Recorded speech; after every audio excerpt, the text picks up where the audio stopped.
Hi ಸ್ನೇಹಿತರೆ, ಎಲ್ಲರಿಗೂ ನಮಸ್ಕಾರ.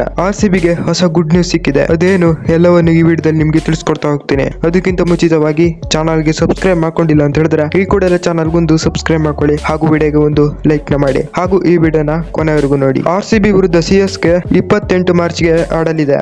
ಇದಕ್ಕೋಸ್ಕರ ಭುವನೇಶ್ವರ್ ಕುಮಾರ್ ಕಡೆಯಿಂದ ಗುಡ್ ನ್ಯೂಸ್ ಬಂದಿದೆ. CSK ವಿರುದ್ಧ ಭುವನೇಶ್ವರ್ ಕುಮಾರ್ ಅವರು ಪ್ಲೇಯಿಂಗ್ 11 ನಲ್ಲಿ ಕಾಣಿಸ್ಕೊಳ್ತಾ ಇದ್ದಾರೆ. ಭುವನೇಶ್ವರ್ ಕುಮಾರ್ಗೆ ಇಂಜುರಿ ಆಗಿರುವುದರಿಂದ ಫಸ್ಟ್ ಮ್ಯಾಚ್ ಇರಲಿಲ್ಲ ಅವರು. ಆದರೆ ಈಗ CSK ವಿರುದ್ಧ ಅಫಿಷಿಯಲಿ ಹೇಳಿದ್ದಾರೆ ಭುವನೇಶ್ವರ್ ಕುಮಾರ್ ಅವರು ನಾನು ಆಡ್ತೀನಿ ಅಂತ.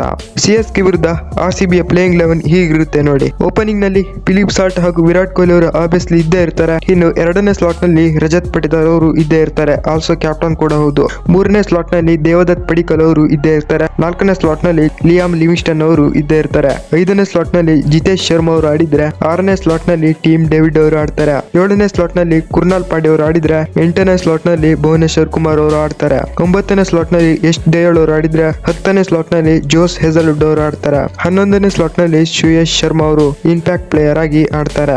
ಸ್ಟಾರ್ಟಿಂಗ್ ಇಂದ ನೋಡ್ಕೊ ಬರೆದಿದ್ರೆ ಓಪನಿಂಗ್ ನಲ್ಲಿ ಫಿಲಿಪ್ ಸಾಲ್ಟ್ ಹಾಗೂ ವಿರಾಟ್ ಕೊಹ್ಲಿ ಅವರು, ಎರಡನೇ ಸ್ಲಾಟ್ ನಲ್ಲಿ ರಜತ್ ಪಟಿದಾರ್, ಮೂರನೇ ಸ್ಲಾಟ್ ನಲ್ಲಿ ದೇವದತ್ ಪಡಿಕಲ್, ನಾಲ್ಕನೇ ಸ್ಲಾಟ್ ನಲ್ಲಿ ಲಿಯಾಮ್ ಲಿವಿಂಗ್ಸ್ಟನ್ ಅವರು, ಐದನೇ ಸ್ಲಾಟ್ ನಲ್ಲಿ ಜಿತೇಶ್ ಶರ್ಮಾ, ಆರನೇ ಸ್ಲಾಟ್ ನಲ್ಲಿ ಟೀಮ್ ಡೇವಿಡ್, ಏಳನೇ ಸ್ಲಾಟ್ ನಲ್ಲಿ ಕುರ್ನಾಲ್ ಪಾಂಡ್ಯ ಅವರು ರೀಸೆಂಟ್ ಆಗಿ ಒಳ್ಳೆ ಪರ್ಫಾರ್ಮೆನ್ಸ್ ಕೊಟ್ಟಿದ್ರು. ಇನ್ನು ಎಂಟನೇ ಸ್ಲಾಟ್ ನಲ್ಲಿ ಭುವನೇಶ್ವರ್ ಕುಮಾರ್ ಅವರು ಕಂಬ್ಯಾಕ್ ಮಾಡ್ತಾ ಇದ್ದಾರೆ. ಒಂಬತ್ತನೇ ಸ್ಲಾಟ್ ನಲ್ಲಿ ಯಶ್ ದಯಾಳ್ ಅವರು, ಹತ್ತನೇ ಸ್ಲಾಟ್ ನಲ್ಲಿ ಜೋಸ್ ಹೆಜಲ್ವುಡ್ ಅವರು, 11ನೇ ಸ್ಲಾಟ್ ನಲ್ಲಿ ಶ್ರೇಯಸ್ ಶರ್ಮಾ ಅವರು ಆಡ್ತಾರೆ. ಇದು RCB ಯ ಸ್ಟ್ರಾಂಗೆಸ್ಟ್ 11 ಆಗಿತ್ತು. CSK ವಿರುದ್ಧ ಭುವನೇಶ್ವರ್ ಕುಮಾರ್ ಅವರು ಕಂಬ್ಯಾಕ್ ಮಾಡ್ತಾ ಇದ್ದಾರೆ, ಆಲ್ಸೋ ಪ್ಲೇಯಿಂಗ್ 11 ಅಲ್ಲಿ ಕೂಡ ಕಾಣಿಸ್ಕೊಳ್ತಾ ಇದ್ದಾರೆ.